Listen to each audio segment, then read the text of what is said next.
Nimeongezeka. Kwa kilo 54 wakati napiga picha sasa hivi na kilo 62. Nimekuwa handsome zaidi, anaonekana mbaba zaidi. Mashallah, nimependa sana. Mungu akubali. Ajalie inshallah ifungue milango mingine upate zaidi ulichotoa inshallah. Thank you so much. Nimependa sana.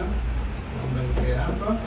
Sasa leo hii tumetana hapa kuja kupata mafunzo kwa ajili ya namna gani tunaweza kujikwamua. Kama tunasema Sheikh Suleiman, Zanzibar mashallah tumebarikiwa na vitu vingi sana, amani, upendo, ndugu. Lakini kitu kimoja kinasumbua katika familia nyingi sana, nacho ni umasikini.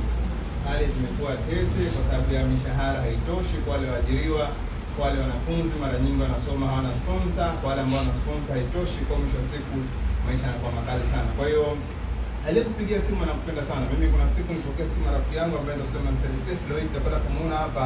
Alinialika kama wewe nikaja nikajifunza, na sasa hivi nina celebrate miaka 10 na nimekuwa shuhuda mkubwa sana wa hii biashara. Sisemi kwamba haitakuwa na changamoto, sisemi kwamba utapitia changamoto, lakini nikwambie tu kwamba utapitia vitu vyote vingi, utapitia changamoto na utapitia na mafanikio. Sawa sawa. Kwa hiyo tungeendelea mbele, ningependa kwanza nianze na historia yake. Kila mtu kwenye maisha ana story yake. Ana story ambayo ana story ya changamoto ngumu anazopitia, ana story ya mafanikio ambayo ameweza kuyapitia. Kwa hiyo mimi picha inaonyesha kwamba nipo chuo Tunguu hapo. Nilisoma kwa shida sana sababu ni miongoni mwa watu ambao walibahatika kusoma bila ya mkopo. Kwa wazazi wangu ni wanyonge, walishinda kunipa kila kitu, walikuwa wananipa kile ambacho Mungu anajalia. Kwa nauli ilikuwa ni changamoto sana. Hii picha inaonyesha kwamba niko barabarani nasubiri magari ya mawe ili niweze kusave shilingi 500 ya nauli. Kwa nini naongea hichi? Inawezekana unapitia situation kama yangu, mazingira yamekuwa magumu. Kuna mtu hata nauli ya kuja mjini ni changamoto. Kitu unachokipitia ki Mungu anakutengeneza. Unajua wewe ni kama dhahabu. Dhahabu haiwi dhahabu vile unavyoona ina thamani katika pete, inaanza kama jiwe.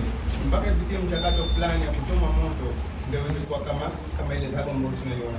Kwa changamoto unazozipitia wewe zichukulie kama ni driving force. Chukulia katika positive way kwamba zinakujenga na sio kwamba ni adhabu kutoka kwa Mungu. Sawa sawa?